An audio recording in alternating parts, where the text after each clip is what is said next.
Welcome to Zero Knowledge. I'm your host, Anna Rose.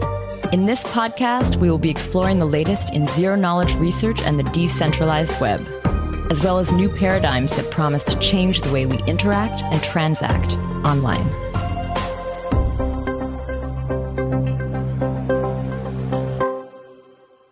This week, Nico and I chat with Sinu and Dan from TLS Notary. We learned about the history of TLS Notary, from some of Dan's early ideas on the Bitcoin talk forums in 2013 to the project being brought into the PSE fold. We discussed the breakthroughs that happened along the way that allowed the project to evolve and how it's being used in the wild.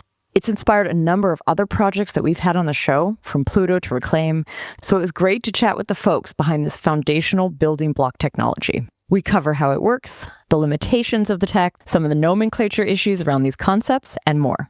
Now, before we kick off, I just want to point you towards the ZK Jobs board. There you can find job postings from top teams working in ZK. And if you're a team looking to hire, you can also post your job there today. We've heard great things from teams who found their perfect hire through this platform, and we hope it can help you as well.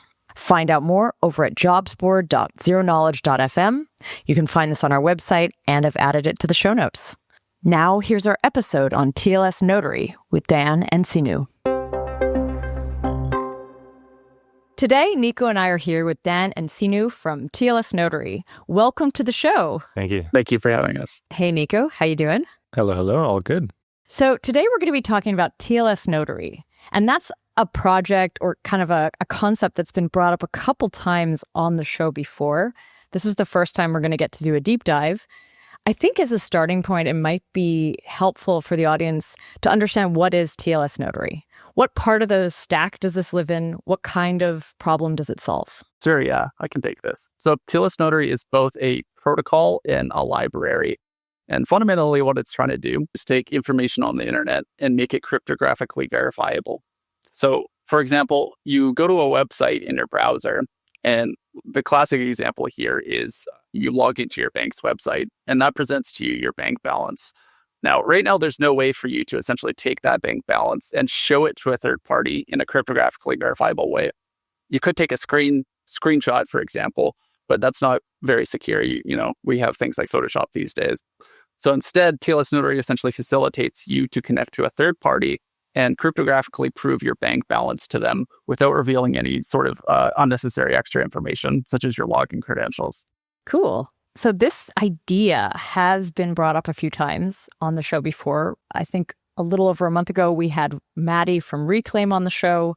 Last year, we had an episode with Pluto talking about web proofs. I feel like these are all kind of in a similar category. Mm-hmm. But yeah, I feel like with this, as far as I understand, TLS Notary is a bit of an older project, and it has sort of more of a legacy. It's underlying a lot of these ideas. So I'm really excited to dive in.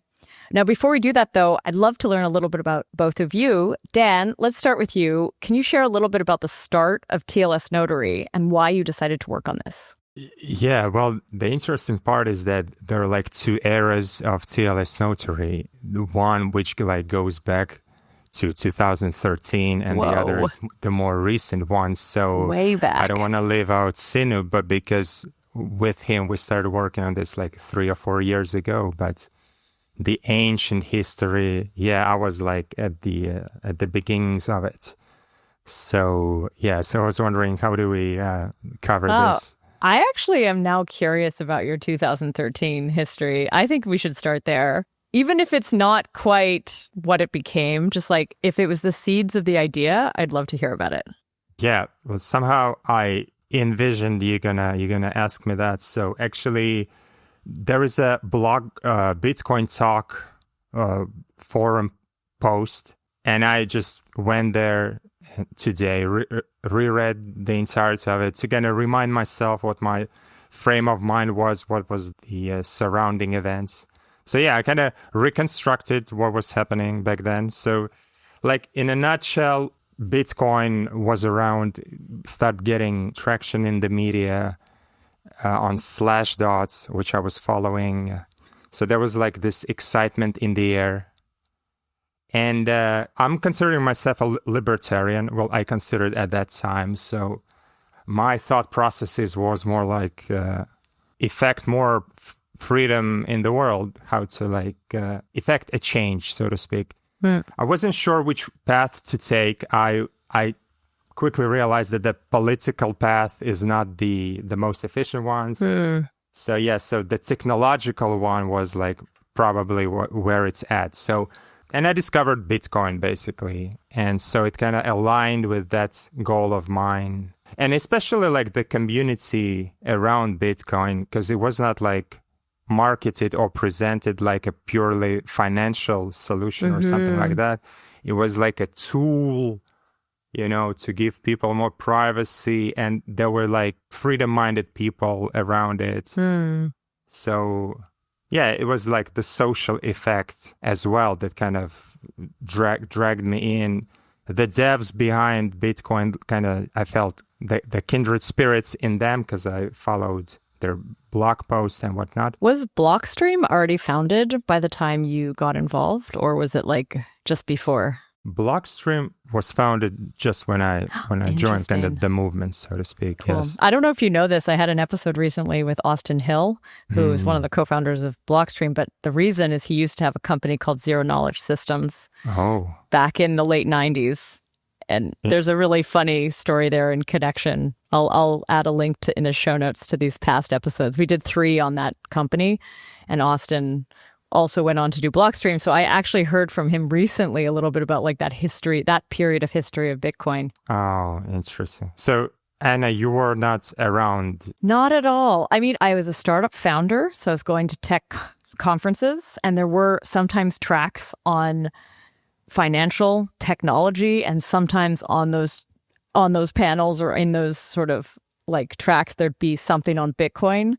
But I was working in video technology and pretty far away from it. Yeah. Okay. So I'm not going to assume that everybody knows the entirety of history, but neither do I like objectively know it because like my memory is kind of foggy from what was happening. But so basically, from my recollection, so Bitcoin was there. I kind of aligned with my ideals, so to speak. And I started to think like, where can I contribute to it? And I think there was a meme floating around, like, maybe I'm just like making things up, but something like, don't think what Bitcoin can do for you, but what you can do for Bitcoin. And I think that's kind of was the mentality of many people. Like, we wanted to contribute to something that was expecting to make a big change like in the world. So yeah, I started like exploring where can I contribute. Yeah, I kind of dabbled in the source code of the Bitcoin core client, and I tried a few things. But things popped on my radar. You may say it was like coincidental, but it actually ties into like my background a bit because I already was familiar with cryptography and like web PKI and stuff like that. So like in that nascent times of Bitcoin, there was a problem of on-ramping people who wanted to exchange their fiat for crypto. I might have caught some of that us versus them mentality. So it just seemed like the banks actively ban accounts, both of businesses and users, try to prevent this onboarding process. So it kind of seemed to me like a problem worth digging deeper into. So this was actually the initial impetus of TLS Notary. It just so happened that Bitcoin was the catalyst of why we started doing that. So, so this problem of on-ramping users and supporting peer-to-peer exchanges, those started to pop up everywhere, peer-to-peer exchanges. But I think they were non-custodial. They would just like connect buyers and users. I don't think it was like local Bitcoins, because local Bitcoins was custodial later on. But how does TLS Notary fit into that? Because like it's interesting you're talking about it as like a exchange. I think of it as so much more like the web to a signature. It's like I think of it as sort of a different part of the stack even at this point. Yeah, that's a good point. So what were you posting back then? Like what was it that actually like is that start of TLS Notary? Yeah, I mean, but the way you see it right now is through your current lens, when they're basically the ecosystem is already developed and there's a clear use of having Web2 data on chain and things like that. But back then, we didn't think along those lines, and Ethereum did not exist at all. It didn't exist, yeah. Yeah, we just had this narrow, our blinds on, and just the narrow problem to solve. And I didn't expect it would be useful in other aspects. So we wanted those P2P exchanges to basically have a flow where the two parties rely on some escrow only for cases where a dispute happens, basically only for cases where the buyer claims that they've sent fiat, but they have not actually sent it. So we thought, how can we give like a cryptographic screenshot of their bank page? That was the initial impetus. Wow. So this is sort of this idea, though, that you're looking at a website. A website has changed somehow. You're trying to show that change is true and correct. Mm-hmm. And it was for this payment use case. Exactly. That was the initial narrow focus that I kind of started drilling down into. Yeah, I didn't expect it to be anything bigger than that. Where did you go from there, though? So you're talking 2013. Like, did you work in the industry for a while? Did you work more on the payment side? Was this an idea that you had and then parked and then came back to? Or was it something you've been working on ever since? No, actually, I've been in the blockchain space only like the last 5 years. I was so you left, or you like explored and then you did something else? Yeah, please hear me out.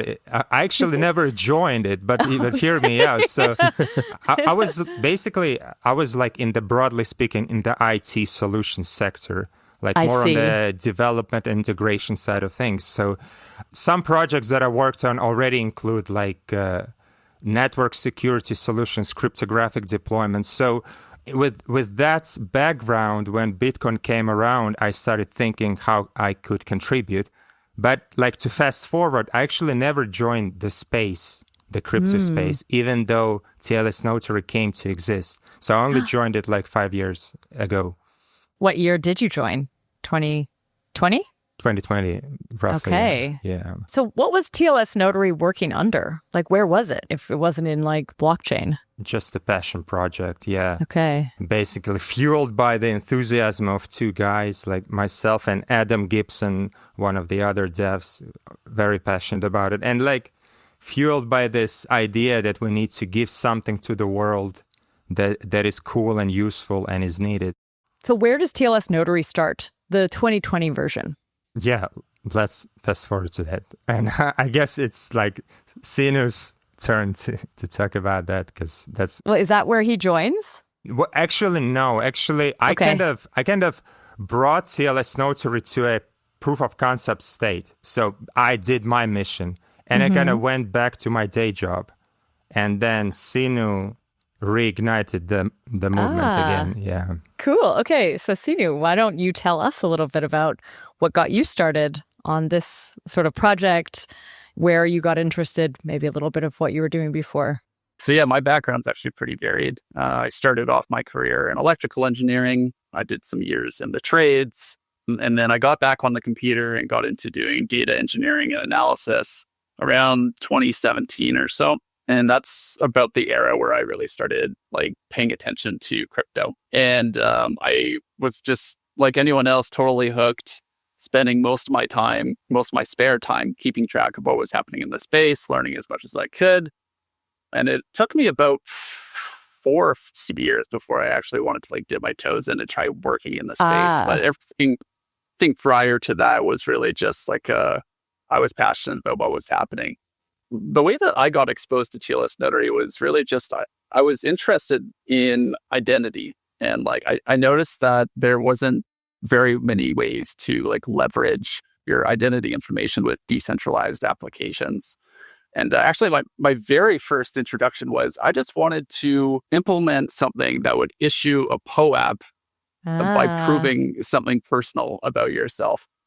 And I was kind of like looking around the space and realizing there's no real good way to do this. You know, you have things like OAuth, you have things like OpenID, But those are kind of like permissioned, and they just come with a whole host of problems that didn't seem to like really fit well with like dApps, essentially.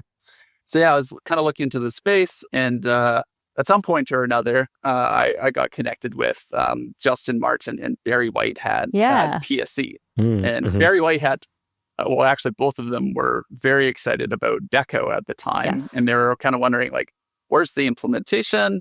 What's happening here? Hey, maybe we can build this ourselves. We need an engineer to kind of help get this off the ground.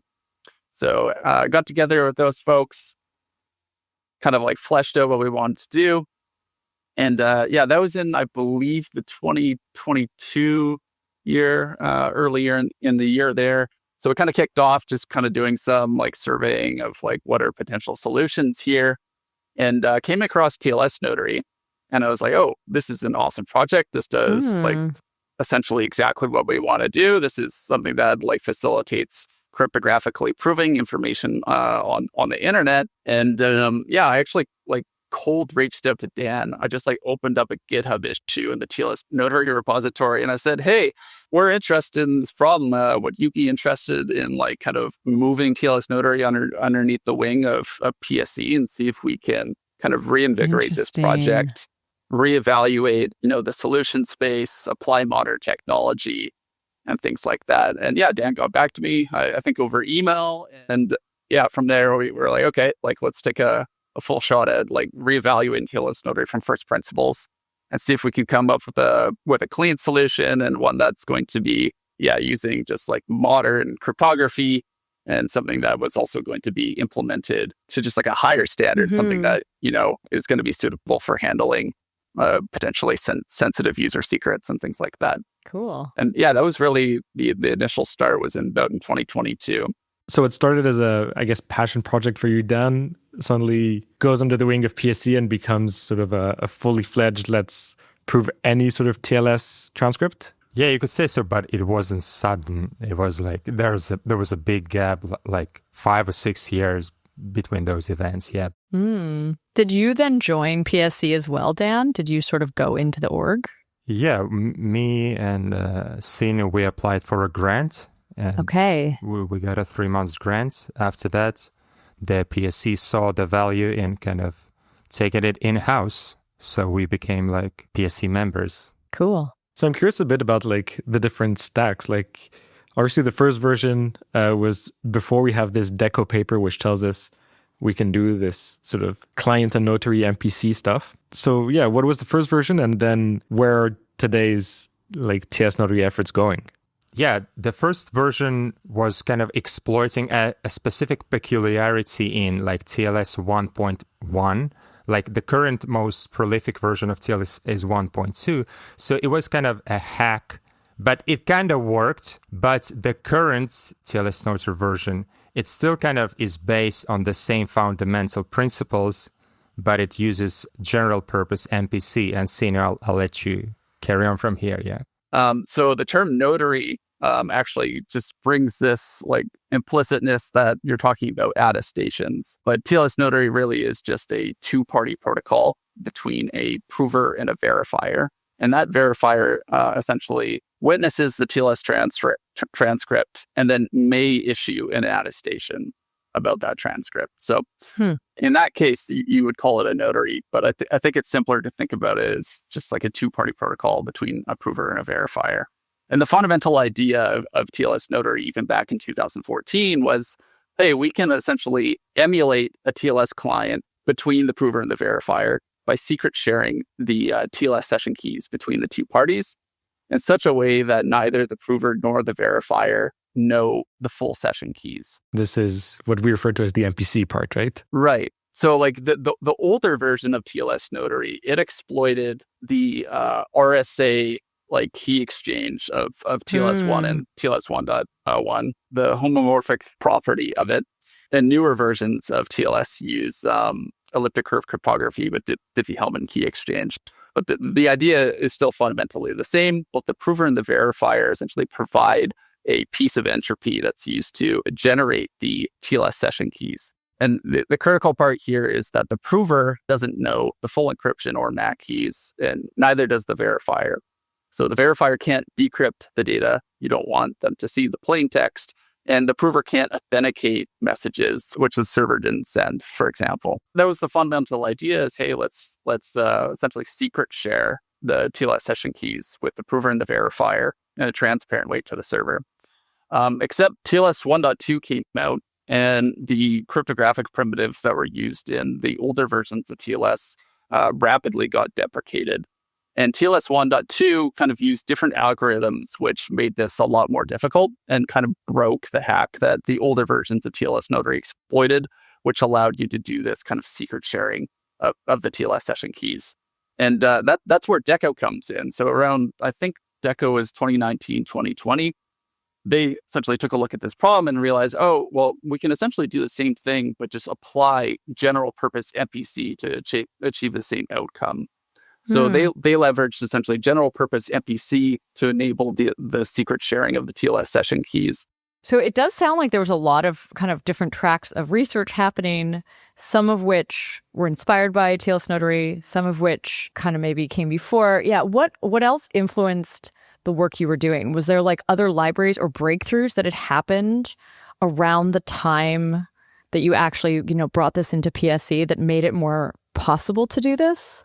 Yeah, there were some. So other than Deco, there was Pado paper, which is now Primus. And we borrowed heavily some of the techniques they used because they used a more efficient MPC. I would say that's about it. Deco and Pado are the giants, yeah. Nice. What about something like Town Crier? What is that? Town Crier is a TEE-based solution which solves the same problem as we do. Okay. Basically. But unrelated. Unrelated to us. Got it. Yeah. These were just research papers. And I think what we learned on the Reclaim episode, there had been some like small implementations of these papers, but they weren't really like usable yet, right? They weren't like in production in something. Yeah, actually Town Crier existed. Okay. They had a website. You actually could go there and they would issue an attestation or something, and they would actually tweet it for you. But it was like a proof of concept. But it actually existed. But it was not like production-grade quality, something that you can plug in, yeah. Interesting. Just back to the story. We're in PSE. You've brought it in-house. Were you interfacing with existing projects already in PSE as well? Like, were you kind of building for anyone? Or was it just like the development of this idea? It was really about just the development of this idea. There's a fundamental problem is that, most of the information that we care about it kind of exists siloed in servers. On the web, in quote unquote Web 2. And the idea was always just, hey, how can we essentially allow users to leverage existing information on the web in a Web3 context using decentralized applications? Yeah, so, the Deco paper was there. I believe that there was a proof of concept available in a GitHub repository somewhere, but there really wasn't anything that was kind of like fully developed out. And Deco itself also had some concerns about whether or not it was going to be actually performant enough to run on like a low power user device. So the original Deco paper, if I remember correctly, used fully malicious secure MPC with, I believe, authenticated garbling. And having that actually run on a user device in order to like implement TLS Notary, it just didn't really seem feasible. So the first part of our project was really just about how can we still leverage this general purpose MPC idea, leverage it practically. Like it needs to run essentially on mobile devices. And at the time, it didn't really seem like that was going to be possible. So we kind of went through this whole research stint of, okay, how do we implement this MPC TLS protocol using general purpose MPC, but without using essentially the state-of-the-art malicious MPC that was available. So at the time, it seemed like it wasn't feasible. But after kind of inspecting the protocol long enough, we had a fundamental insight, which is that we actually didn't require malicious secure MPC. Semi-honest garbled circuits, particularly the half-gate protocol that we were interested in, is secure against a malicious evaluator, but not secure against a malicious generator. And we realized that at the end of this whole protocol, the only party which needed to continue to have private inputs is the prover. So at the beginning of MPC TLS, both of the parties have private inputs. They have to secret share the TLS session keys. But at the end, it's okay for the prover to actually learn the full TLS session keys. After the verifier has been convinced, I'm guessing. Exactly. After the TLS transcript has been committed to the verifier is free to reveal their component of the TLS session keys. And then after that, it's kind of just up to the prover to essentially prove that the MPC that they had performed was performed honestly, or at least putting some sort of statistical bound on the leakage of those session keys in the case that they did deviate from the protocol. And this kind of fundamental insight allowed us to reduce the total MPC costs of the protocol by approximately a factor of 10.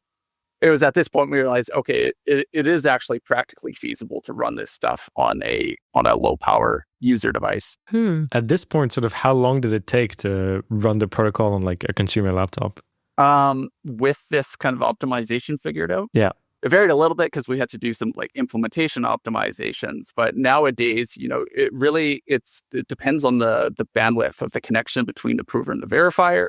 But you can expect on the order of anywhere from 5 seconds on a good connection to 20 seconds on maybe a moderate connection. And then if you have a really slow connection, it's going to take a while. But that's also a function of how much data actually gets communicated over the TLS connection. By the way, this is super different to what we're used to talk about on the show, because usually we have just a non-interactive proof. So I have everything I need on device, I prove, and however much compute I have, that's how long it's going to take. In your case here, you're talking about bandwidth, right? So there's interaction happening, and I'm almost limited more by the bandwidth than I am by compute. Is that correct? Yeah, that's the fundamental constraint on all of this, is that it's an interactive protocol which involves communicating a lot of data between the prover and the verifier. Does the tech stack underlie some of the projects that we hear about today in the ZK space?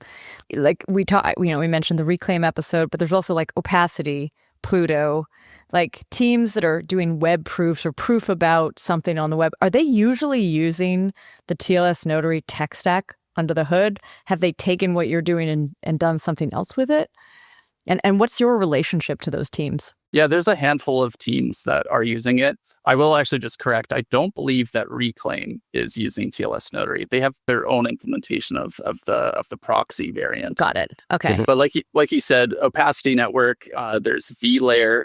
I believe at some point Pluto was exploring using TLS Notary, but I'm not sure if they're still using it these days. And then there's a handful of projects that we're actually not... You're not allowed to talk about? No, we're allowed to talk about, but we know folks are using it, but we don't necessarily know who. There's a lot of forks of our project on GitHub. And then we have people experimenting with it that pop into our Discord channel and speak with us. But kind of the main folks that we're communicating with these days would be, Opacity Network, VLayer. There's some more application-specific projects like Keyring that we're in contact with. So TLS Notary really just focuses on providing the core library, just like the ZKTLS implementation. But there's a lot of tech that has to be kind of built up on top of that. I was going to say, wasn't ZK P2P using TLS Notary and almost sort of closing the loop of these peer-to-peer on-ramp, off-ramp things? Totally. Exactly. Yeah. Wow. ZK P2P is definitely one of my favorite applications of the technology. And yeah, you're right. Nice. In my view, it kind of manifests the original impetus that spawned TLS Notary way back in the day. That's so cool. It goes back to your story, Dan, of your first idea of it just being on-ramp. Nice. What is TLS Notary today? Because it's been a PSC project, but is it something that basically how do you maintain that? Are you still in PSC? Would you spin this out as a company? Yeah, we're still a project within PSC. We've tried to kind of narrow the scope down and maybe not tackle so much of this problem. We're really just focused on providing just a open source option for folks to be able to leverage ZKTLS. Nice. So yeah, we're not really trying to monetize or productize ZKTLS. We just want kind of a vendor neutral option that anyone can build on top of, and awesome. To really just focus on the core library itself. Mm-hmm. It's interesting. You talk about TLS Notary also as being kind of it sort of picks up steam when you start to use this tech towards connecting, Web 2 data to on-chain data. And yet what we have been hearing is more and more of these use cases where it's totally off-chain. It's Web 2 to Web 2 proving. Like you don't even need the blockchain anymore. Right. Is this something you've noticed as well?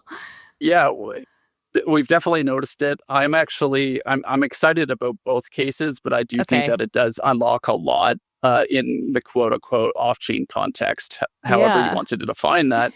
But I mean, there's a lot of data kind of just locked up in data silos that aren't really usable by users. And this is something that I think kind of like hampers applications on the web and kind of reduces market competition because you kind of have this monopolistic effect occurring with people's private information. So yeah, ZKTLS is definitely being looked at a lot for just like, hey, how can we just, plug into existing data sources in a permissionless way to allow users to explore just like new applications and new value add using this their personal information that they already have. Fascinating. As opposed to, potential other avenues such as using like OAuth or OpenID. Those are like permission solutions which require the entity which holds this data to actually support that integration with this potential new application. Whereas ZKTLS works completely client side, so the user can prove the information to a third party in a transparent way to the server. So as long as they have access to it, they can make a cryptographic proof to a third party about that data. There is one thing I find particularly interesting with the off-chain case, and this ties back to what you said earlier. Like these protocols are fundamentally two-party protocols. Like I need to run this with a verifier, and unfortunately, like a smart contract alone cannot act as this verifier. And so it almost makes more sense to run this off-chain with a live party than with a blockchain, because this link between like how do I go from this two-party protocol to a blockchain is actually quite hard to do, right? Right. It's unfortunate, but the protocol is designated verifier. It's interactive. So you can't like take this TLS transcript and just like show it to anyone. The verifier has to be actively engaged in the TLS connection. So you're in this designated verifier setting. And the intuition here is that the verifier is the only person who knows we split the key correctly? Yeah, essentially. So I mean, it's also obviously related to the Oracle problem as well. When you're bringing things on chain, you're fundamentally talking about attestations. So you can use something like TLS Notary to implement an Oracle protocol, but those are still going to be attestations, and you'll have to build some sort of consensus protocol on top of that to maybe have some sort of threshold check on like having multiple attestations for that particular statement that you're trying to prove. Right. So I could engage in TLS Notary, the TLS Notary protocol with like 4 or 5 different attestators. And as long as they agree between themselves that they all verified the same thing, then we bring it on chain? Exactly. Okay.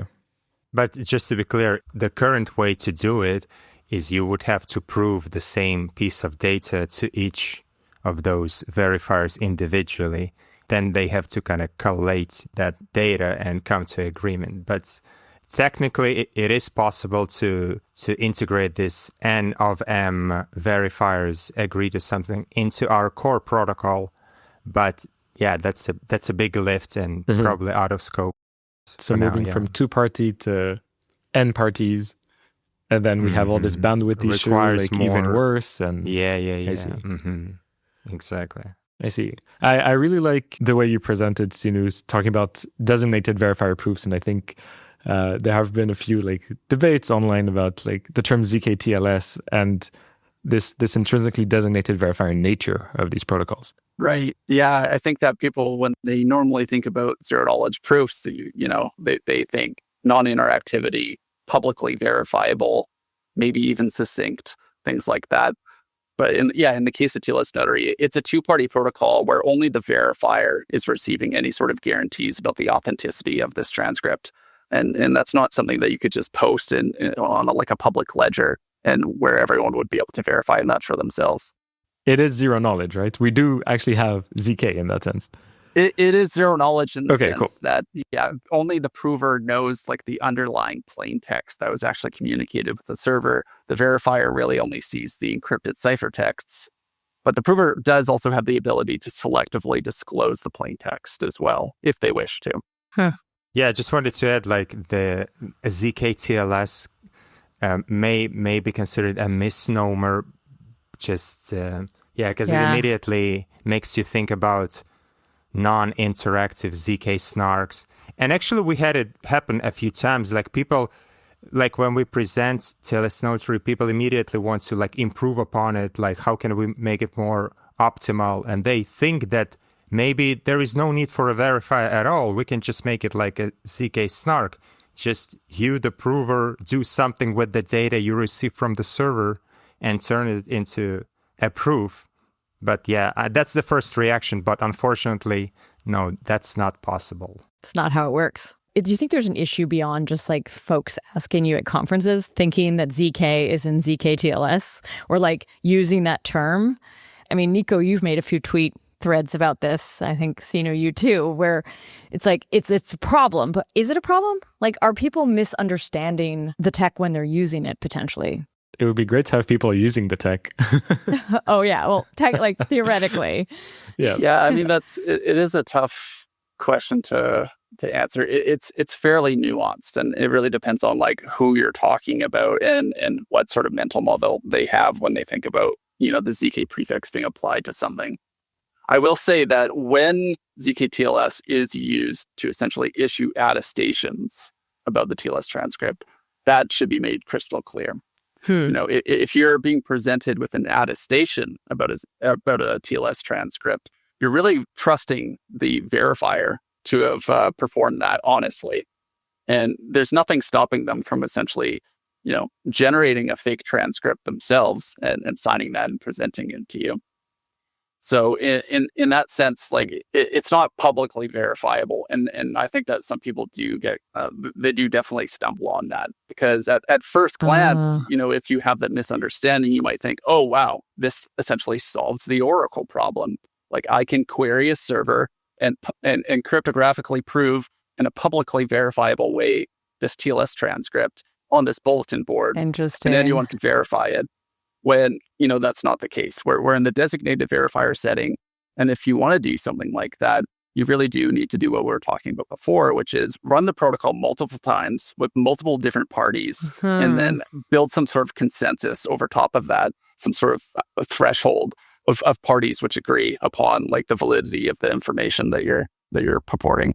By the way, talking about the Oracle problem, that was sort of the source of DECO, right? DECO actually stands for decentralized oracles. So yeah, it's all just bringing that connection back in. Yeah, I believe that they definitely had that particular use case in mind. Yeah.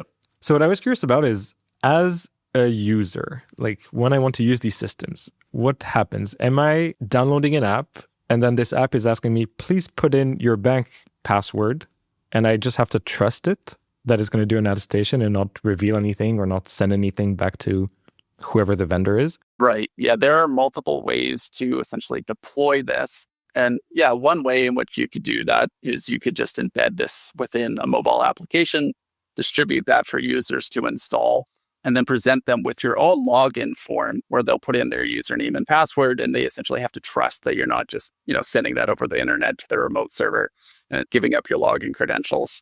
This is, I would say, still a bit of an open problem, because one way or another, you are having to essentially delegate your private information to a piece of software in which you're not necessarily equipped to assess whether or not it's doing what you expect it to do. We have a proof of concept, which is our browser extension, and it essentially does this. When you install it, you have to grant it more or less universal permissions to read and write to the web page that you're on. You need to be able to delegate access to like cookies on a web page, for example. This is the first thing I tell my mom not to do. Like, do not download these extensions. Do not authorize this stuff. Exactly. Yeah. That really is kind of a hard problem to address. We have some ideas that we're working on right now to kind of try to reduce the surface area of risk there. For example, do you install just one extension that, you know, comes from a reputable source, and, you know, the developers are telling you that it's secure. Maybe there's some sort of fresh consensus on the internet that, yeah, this browser extension's legit and it doesn't steal your credentials. Or you could have a situation where every time you want to use an application which leverages ZKTLS, you have to install their extension. And you kind of have like this duplication of surface area across different applications. So that's one question, is just like, how do you actually distribute like the ZKTLS prover to the user? And how do they know that it does what you expect it to do? I regard that as fundamentally still an unsolved problem. Is there a world where we have these provers in our browser, like built in? Yeah, we have looked at that a little bit before. We've talked with the folks at Brave. But you can imagine that like there's still like an apprehension. This is still relatively new and kind of experimental software. So it's kind of a hard sell to be like, hey, here's this new tech that does this fairly niche thing. Can you like integrate this like first class into your browser and distribute it to your users? So right now we're still in like an early experimental stage, and we're kind of limited to distributing in the browser context as a browser extension. And in the mobile context, application developers have to embed this into their application and distribute it to their users directly. Do you think though, like, will this, because it does seem really useful, like, could it just be that it needs to be adopted somehow? It needs to catch the attention? Like, is there other larger incumbent players who could potentially adopt something like this beyond browsers who would like push it? That is a tough question.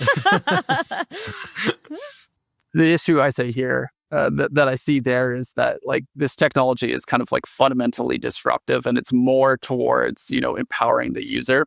And it actually is in some way larger institutions and incumbents, which are already established, as more or less have a disincentive from seeing this happening.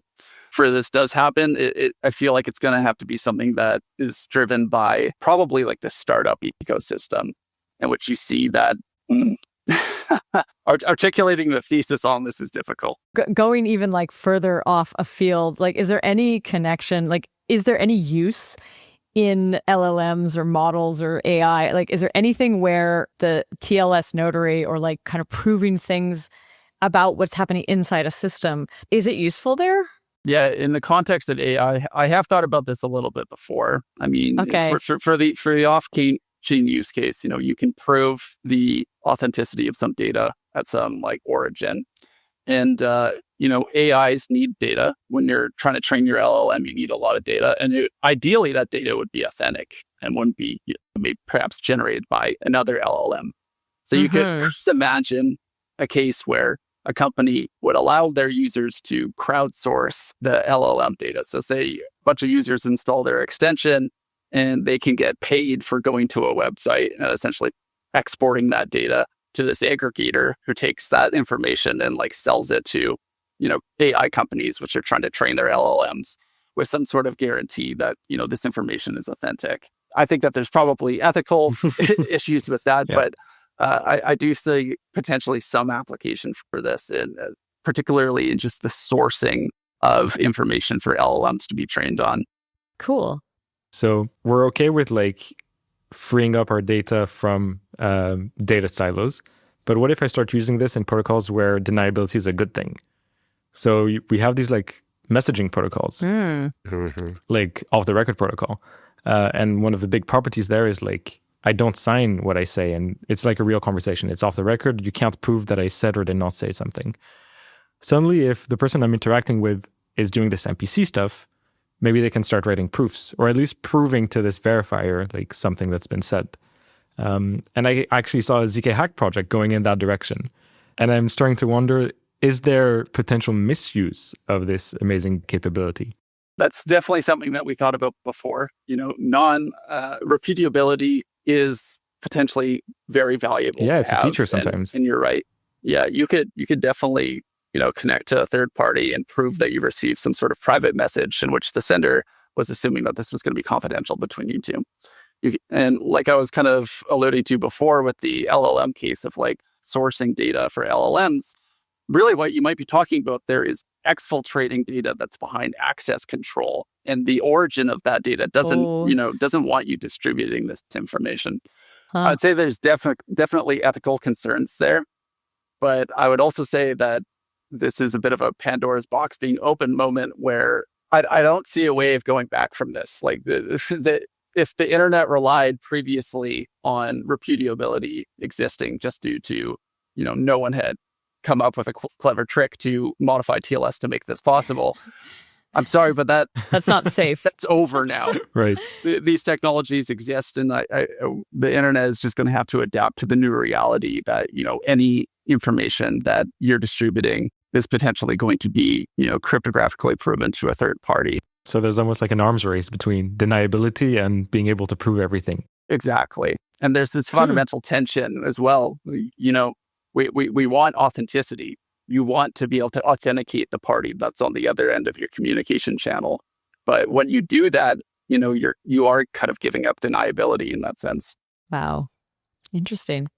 Can you share a little bit about where the project's going? If there's sort of a direction, like are there new spaces that you're trying to explore with what's coming up? Yeah, so PSE is going through a lot of changes right now. And actually part of what we're trying to do in our project is figure out what makes sense for us to continue to work on. Like I said, there's a lot of problems in this space just on top of the core protocol. And we're trying to figure out, you know, like what's actually critical for, you know, us to actually intervene and to work on. So at the moment, we're kind of thinking that we're just going to, you know, keep our focus just relatively small, just on the implementation of the core protocol, having a open source library that people can use to leverage this technology. That's vendor neutral. It doesn't come with any strings attached. You know, it's just free open source software. And we're going to invest in, you know, improving the quality of that software, improve testing, get it audited, and try to just have something that, you know, is a solid option for people to use. And then, yeah, going into the future, you know, we're still kind of evaluating, you know, like where are the key points in this, like, I guess you could call it the ZKTLS space, which we need to potentially invest some resources into to solving some of these problems. So PSE is particularly focused on privacy in the Ethereum application layer. And if ZKTLS is going to be used for, you know, applications that are built on top of Ethereum, you know, these hybrid apps, which are trying to leverage Web2 data, we're going to keep an eye on how it's being used and look for areas where, you know, we can potentially contribute to, you know, ensuring user privacy. Awesome. Dan, do you want to add anything there? Yeah, I just want to say, like it was mentioned earlier, how do end users interact with this technology? Because, I mean, what we're building is an essential piece of the puzzle, but it's just not enough to drive the adoption. So we have a lot of builders and early adopters who like recognize the potential and are hard at work building on top of, well, I call it MPC TLS, ZKTLS. Yeah, and so, I mean, these are the people which actually put their thoughts into how make it more user-friendly, discover new like use cases, because sometimes you need to have like specific knowledge in a certain area of like the legacy world to know how to integrate MPC TLS into it, to know if there's demand there. So, I mean, it's basically those builders which do all the heavy lifting. We're just providing the core tools for them. One other question, since Anna, you had Maddie on the show a few weeks ago, and talking about future plans, Maddie said, well, we're right now Reclaim using the proxy mode, but we're looking at MPC mode, we're looking at what TLS Notary is doing and how it's progressing. So I guess I'll flip the question. Are you guys ever looking at the proxy mode stuff, and do you consider adding it as an option to the library, or is it completely different? Yeah, so we are interested in providing the proxy mode essentially as an option, and then we're just going to have to, you know, communicate or fess what those trade-offs are between the MPC TLS and proxy mode. But yeah, we're definitely interested in just providing it as an option for applications where that makes sense. Cool. So it will actually be built into it. Yeah, a lot of the underlying like software that's required to implement proxy mode is essentially the same as MPC TLS. So we'll be able to reuse quite a large part of our existing code for that implementation. Nice. Well, I want to say thank you, Sinu and Dan, for coming on the show, sharing with us the history of TLS Notary, some of the work that inspired it, also work it inspired, painting a picture for us in where TLS Notary lives, kind of in the larger ecosystem. Yeah, thanks so much for sharing all this. Thanks for having us. Thanks so much for having us on. It's a pleasure. Cool. Thanks, Nico. Thanks. Yeah, it was nice also to get to talk about like the ZKTLS distinction, because I feel quite strongly about making sure people know this is designated verifier and it is truly an interactive protocol. You know, so thanks both. Cool. Thanks to the podcast team, Henrik, Rachel, Tanya, and Kai, and to our listeners. Thanks for listening.